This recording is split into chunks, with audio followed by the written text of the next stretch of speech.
유튜브는 2005년 2월 14일에 개설된 동영상 공유 사이트입니다.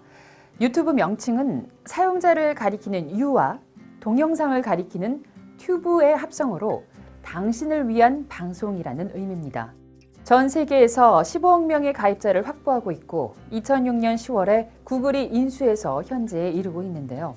초기 유튜브는 웹페이지에서 동영상 로딩이 오래 걸리고 다운되는 등 불안정한 모습을 보였습니다. 그래서 구글 인수 이후에도 2009년까지는 연간 5천억 원 수준의 적자 기업이었죠. 하지만 영억 원 수준의 화질로 세상의 모든 동영상 콘텐츠 서비스를 제공하는 기업으로 변신한 유튜브가 20조 원의 매출을 내리라고 그때는 과연 상상이나 할 수 있었을까요? 유튜브의 특징 중 하나는 광고입니다. 자기 채널이 지난 12개월 동안 4,000시간의 시청 시간에 도달하고 구독자가 1,000명 이상이면 수익 창출 옵션이 생깁니다. 물론 영상을 만들어 올린다고 돈을 버는 것은 아닙니다. 유튜버들은 어떻게 구독자 수를 늘릴지, 또 어떻게 조회수를 올릴지, 어떻게 구독자가 좋아할 콘텐츠를 만들지 계속 고민합니다. 그래서 유튜브는 매력적인 플랫폼입니다.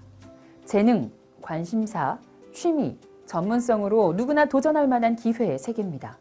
유튜브 세상에는 무궁무진한 기회가 숨을 쉬고 있다.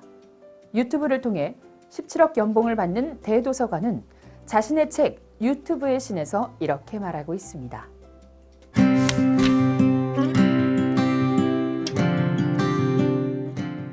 대도서관은 유튜브 채널 대도서관 TV를 운영하는 유튜버입니다.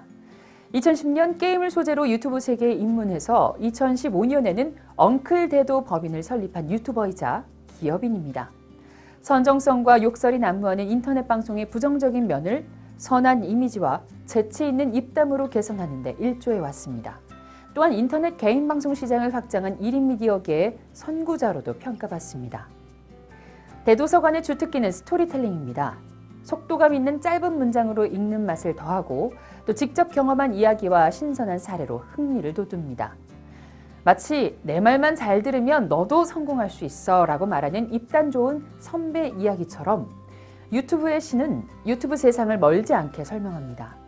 왜 유튜버에 도전해야 하는지, 유튜브에서 성공을 하려면 무엇을 어떻게 해야 하는지 유튜브 세상을 알기 쉽게 설명합니다. 유튜브에서 어떻게 성공할 수 있는데? 저자는 이 질문을 수도 없이 들었습니다. 그리고 그 해답을 입이 닳도록 말하고 또 말했습니다. 생방송 말고 편집방송으로 시작하되 내가 관심 있고 잘할 수 있는 분야를 지속 가능한 컨셉트로 기획해서 일주일에 최소 2편씩 1년간 꾸준히 올려라.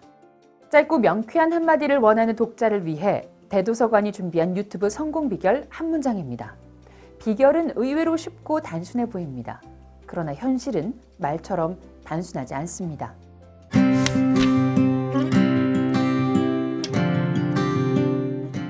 유튜브에서 성공하기 어려운 이유는 첫째, 꾸준한 업로드를 하기 어렵기 때문입니다.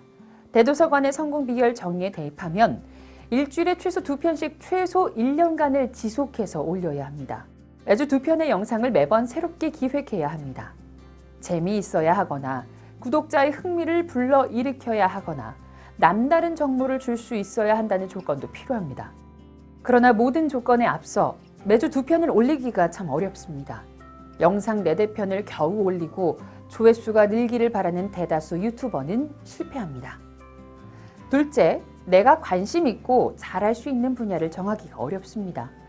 유튜버가 되겠다고 마음을 먹으면 누구나 남들의 이목을 끌 콘텐츠를 제작하려고 합니다.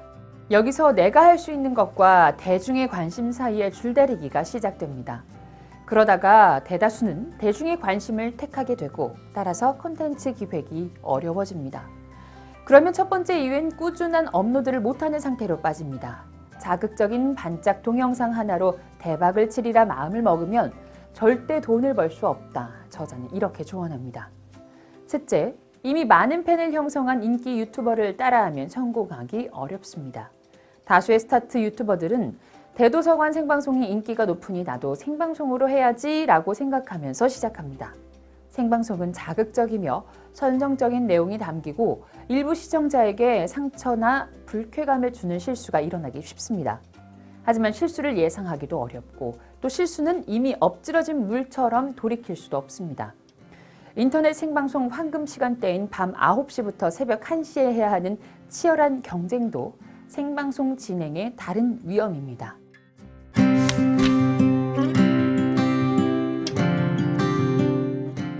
여러분은 가슴 뛰는 일, 스스로 확신에 넘쳐 시작한 일이 있습니까? 한 줄 대본도 없이 낡은 컴퓨터를 켜고 첫 방송에 뛰어든 2010년 어느 날, 이거다, 내가 남보다 잘할 수 있는 일, 죽을 때까지 실증 내지 않고 신나게 할 수 있는 일을 드디어 찾았다라고 저자는 외쳤습니다. 자신이 가장 좋아하는 게임을 소재로 자신의 장기인 스토리텔링과 입담으로 유쾌한 재미를 선사하겠다는 목표로 유튜브 세상에 첫 발을 내디뎠죠. 그가 제시한 성공 비결 중 가장 중요한 올려라를 실천한 순간입니다. 성공 비결 두 번째는 취향을 저격한 1인 브랜드입니다. 대도서관은 자신을 TV와 같은 대중적 콘텐츠와 구별되는 1인 브랜드로 정의합니다. TV가 아닌 모바일로 세상을 보는 현대인에게 대중적이고 일반적인 취향은 취향 없음과 동의어다 라고 말하는 저자는 다양한 욕구와 관심사를 기존의 콘텐츠 제공 방식으로는 만족시킬 수 없다고 말합니다. 세 번째 성공 비결은 자기 자신을 정확하게 파악하는 것입니다. 대도서관은 현재 자신을 쓸데없는 짓이 만든 역사라고 자신 있게 말합니다. 학창 시절의 기억인 게임과 농구. 그는 게임을 클리어하기 위해 단계마다 공략법을 만들기 위해 피와 땀과 눈물을 쏟았다고 합니다. 게임 실력의 향상은 친구들이 어려워하는 게임 도와주기로 이어졌습니다. 좀 더 커서는 하루 서너 편의 비디오 보기, 군에 다녀온 이후에는 세이클럽 라디오 방송 DJ를 쓸데없는 짓의 기록으로 늘렸습니다. 하지만 그것이 게임을 재미있게 설명해주는 유튜버 대도서관의 베이스 캠프가 되었습니다.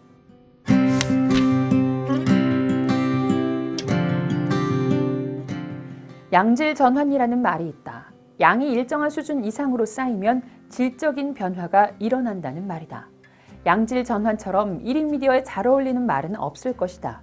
다소 미흡하더라도 콘텐츠를 만들고 또 만들면서 자기 채널에 차곡차곡 쌓아가면 어느 순간 콘텐츠의 양만 늘어나는 것이 아니라 콘텐츠의 질에도 변화가 생긴다. 유튜브는 콘텐츠 유통의 신시장입니다. 이미 누구나 알지만 아직 성장하는 모델입니다. 유튜브에서 성공한 스토리는 반복될 수 있지만 성공한 노하우는 저마다 다를 것입니다. 유튜브의 신에 담아낸 성공 스토리는 나처럼 해봐에서 한 발 더 나아가 경험과 현실을 잘 담아냈다는 데 있습니다. 혼자 꿈꾸면 영원히 꿈이지만 함께 꿈을 꾸면 현실이 된다는 훈데르트 바서의 명언이 떠오릅니다.